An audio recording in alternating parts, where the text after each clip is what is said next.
Position and term. ഒരു arithmetic സീക്വൻസിലെ ഏതെങ്കിലും രണ്ട് ടേംസും അതിൻ്റെ പൊസിഷൻസും തന്നിട്ടുണ്ടെങ്കിൽ ആ സീക്വൻസ് മുഴുവൻ നമുക്ക് കണ്ടുപിടിക്കാൻ പറ്റും.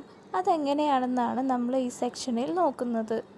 Can you make an arithmetic sequence with 1 and 11 as the first and second terms? അതായത് ഒരു അരിത്തമെറ്റിക് സീക്വൻസിൻ്റെ ഫസ്റ്റ് ടേമും സെക്കൻഡ് ടേമും 1ഉം 11ഉം ആണ്. അങ്ങനെയാണെങ്കിൽ ബാക്കിയുള്ള സീക്വൻസ് കംപ്ലീറ്റ് ആക്കാനാണ് പറഞ്ഞിട്ടുള്ളത്. അതിനുവേണ്ടി നമുക്ക് ഈ അരിത്തമെറ്റിക് സീക്വൻസിൻ്റെ കോമൺ ഡിഫറൻസ് കണ്ടുപിടിക്കാം. Common difference is equal to difference of adjacent terms ആണ്. അതായത് അടുത്തടുത്തുള്ള ടേംസിൻ്റെ ഡിഫറൻസ് ആണ് കോമൺ ഡിഫറൻസ്. സോ ഇവിടെ x1ഉം x2 അടുത്തടുത്തുള്ള ടേംസ് ആണ്. സോ x2 മൈനസ് x1 ആയിരിക്കും common difference. That is 11 minus 10, that is 10. അതായത് 1ൻ്റെ കൂടെ 10 ആഡ് ചെയ്തപ്പോൾ 11 കിട്ടി. ഇനി അടുത്ത ടേം കിട്ടണമെങ്കിൽ 11ൻ്റെ കൂടെ 10 ആഡ് ചെയ്യണം. ദാറ്റ് ഈസ് 21 ആണ്. 21ൻ്റെ കൂടെ 10 ആഡ് ചെയ്താൽ അടുത്ത ടേം കിട്ടും. ദാറ്റ് ഈസ് 21 + 10 31 ആണ്. So the sequence is 1, 11, 21, 31, etc. Can you make an arithmetic sequence with 1 and 11 as the first and third terms? ഇവിടെ ഫസ്റ്റ് ടേമും തേർഡ് ടേമും ആണ് തന്നിട്ടുള്ളത്. അതായത് x1ഉം x3 ആണ് തന്നിട്ടുള്ളത്. ബാക്കി സീക്വൻസ് നമുക്ക് കംപ്ലീറ്റ് ആക്കണം. 1ൻ്റെ കൂടെ കോമൺ ഡിഫറൻസ് ആഡ് ചെയ്യുമ്പോഴാണ് x2 കിട്ടുന്നത്. x2ൻ്റെ കൂടെ കോമൺ ഡിഫറൻസ് ആഡ് ചെയ്യുമ്പോൾ 11 കിട്ടുന്നു. അതായത് 1 + 2 into common difference is equal to 11. ഈ 1നെ നമുക്ക് റൈറ്റ് ഹാൻഡ് സൈഡിലേക്ക് കൊണ്ടുപോകാം. അപ്പോൾ -1 ആവും. That is 2 into common difference is equal to 11 minus 1, that is 10. ഇനി 2നെയും നമുക്ക് റൈറ്റ് ഹാൻഡ് സൈഡിലേക്ക് കൊണ്ടുപോകാം. അപ്പോൾ ഇൻറ്റു 2/2 ആവും. That is common difference is equal to 10/2, that is 5. അപ്പോൾ കോമൺ ഡിഫറൻസ് കിട്ടി. ഇനി നമുക്ക് സീക്വൻസ് കണ്ടുപിടിക്കാം.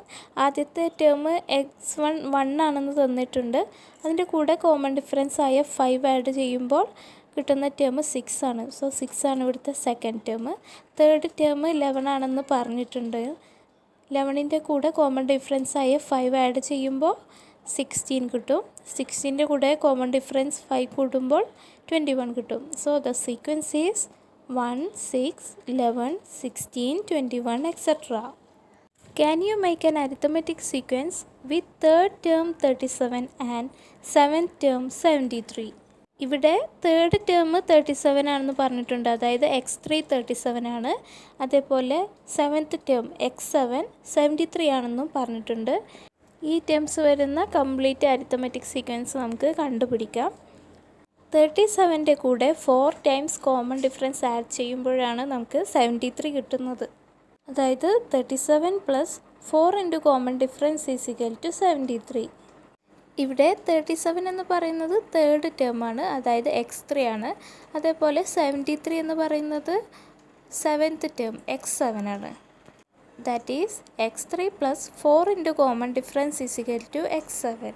x3യെ നമുക്ക് ഈക്വൽ ടുവിൻ്റെ അപ്പുറത്തേക്ക് കൊണ്ടുപോകാം. അതായത് റൈറ്റ് ഹാൻഡ് സൈഡിലേക്ക് കൊണ്ടുപോകുമ്പോൾ -x3 ആവും. That is 4 into common difference is equal to x7 - x3. ഇവിടെ 4 എന്ന് പറയുന്നത് 7 - 3 ആണ്. 7 എന്നാൽ x7ൻ്റെ പൊസിഷനാണ്. അതായത് സെവൻത്ത് ടേമിൻ്റെ പൊസിഷനാണ് 7. അതേപോലെ 3 എന്ന് പറയുന്നത് തേർഡ് ടേമിൻ്റെ പൊസിഷനാണ്. അതായത് x3യുടെ പൊസിഷനാണ് 3.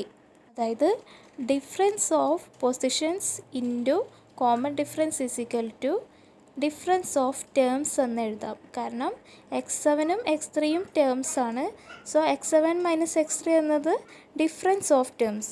അതായത് ടേംസിൻ്റെ ഡിഫറൻസ് എന്ന് പറയുന്നത് പൊസിഷൻ്റെ ഡിഫറൻസിൻ്റെ കൂടെ കോമൺ ഡിഫറൻസ് മൾട്ടിപ്ലൈ ചെയ്തതാണ്. സോ നമുക്ക് ഇങ്ങനെ പറയാം: the difference between any two terms of an arithmetic sequence is the product of the difference of positions and the common difference. ഇതിൽ നിന്നും നമുക്ക് കോമൺ ഡിഫറൻസ് കണ്ടുപിടിക്കാം. അതായത് position difference into common difference is equal to term difference ആണ് നമ്മൾ കണ്ടിരുന്നു. ഇതിലെ position ഡിഫറൻസിനെ നമുക്ക് റൈറ്റ് ഹാൻഡ് സൈഡിലേക്ക് കൊണ്ടുപോവുകയാണെങ്കിൽ into position difference by position difference ആകും. That is common difference is equal to term difference by position difference. So ഇതിനെ നമുക്ക് പറയാം in an arithmetic sequence ratio of term difference to position difference is equal to common difference. അല്ലെങ്കിൽ ഇങ്ങനെയും പറയാം in an arithmetic sequence term difference is proportional to position difference and the constant of proportionality is the common difference. ഈ ഒരു idea വെച്ചിട്ട് തന്നിട്ടുള്ള ഒരു number ഒരു arithmetic സീക്വൻസിലെ term ആണോ എന്നും കൂടി നമുക്ക് ചെക്ക് ചെയ്യാൻ പറ്റും. അതെങ്ങനെയാണെന്ന് നോക്കാം. Check whether 1000 is a term in arithmetic sequence 19, 28, 37 etc. അതായത് 1000 എന്ന നമ്പർ അരിത്തമാറ്റിക് സീക്വൻസ് ആയ 19, 28, 37 എന്ന സീക്വൻസിലെ ഒരു ടേം ആണോ എന്ന് ചെക്ക് ചെയ്യാം. അതിനുവേണ്ടി നമുക്ക് ഈ സീക്വൻസിൻ്റെ കോമൺ ഡിഫറൻസ് കണ്ടുപിടിക്കാം. x2 മൈനസ് x1 ആണ് common difference. That is 28 minus 19 that is 9. 1000 ഈ സീക്വൻസിലെ ഒരു ടേം ആണോ എന്ന് ചെക്ക് ചെയ്യാനാണ് പറഞ്ഞിട്ടുള്ളത്. എത്രാമത്തെ ടേം ആണെന്നൊന്നും നമുക്കറിയില്ല. സോ 1000നെ n പൊസിഷനിലെ ടേം ആയിട്ട് നമുക്ക് കരുതാം. അതായത് xn ഈസ് ഈക്വൽ ടു 1000 എന്നെടുക്കാം. ഈ സീക്വൻസിലെ ഫസ്റ്റ് ടേം 19 ആണ്. So x1 is equal to 19. നമ്മൾ നേരത്തെ കണ്ട റൂൾ അനുസരിച്ചിട്ട് term difference by position difference is equal to common difference ആണ്. ഇവിടെ നമുക്ക് x1ഉം xnഉം ടേംസ് ആയിട്ട് എടുക്കാം. അപ്പോൾ xn മൈനസ് x1 എന്നായിരിക്കും ടേം ഡിഫറൻസ് വരുന്നത്.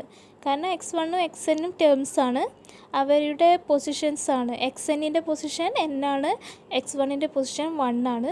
So position difference is n minus 1.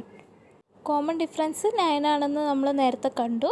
So xn minus x1 by n minus 1 is equal to 9. xn 1000 ആണ് നമ്മൾ എടുത്തിട്ടുള്ളത്, x1 19ഉമാണ്. So this become 1000 minus 19 by n minus 1 is equal to 9. That is 981 by n minus 1 is equal to 9. n minus 1നെ നമുക്ക് right hand സൈഡിലേക്ക് കൊണ്ടുപോകാം. അപ്പോൾ by n minus 1 into n minus 1 ആവും. That is 981 is equal to 9 into n minus 1. That is 9n minus 9. ഇനി minus 9നെ നമുക്ക് left hand സൈഡിലേക്ക് കൊണ്ടുപോകാം. അപ്പോൾ പ്ലസ് 9 ആവും. That is 981 plus 9 is equal to 9n. That is 990 is equal to 9n. ഇനി നമുക്ക് 9നെ left hand സൈഡിലേക്ക് കൊണ്ടുവരാം. അപ്പോൾ ബൈ 9 ആവും. That is 990 by 9. So n is equal to 110. അപ്പോൾ നമുക്ക് n കിട്ടി. എന്നിൻ്റെ വാല്യൂ 110 ആണ്. 110 ഒരു നാച്ചുറൽ നമ്പറാണ്. സോ 1000 ഈ സീക്വൻസിലെ ഒരു ടേം ആണെന്ന് പറയാം. അതായത് ഈ സീക്വൻസിലെ 110th പൊസിഷനിലെ ടേം ആണ് 1000. അതായത് x 110 ആണ് 1000.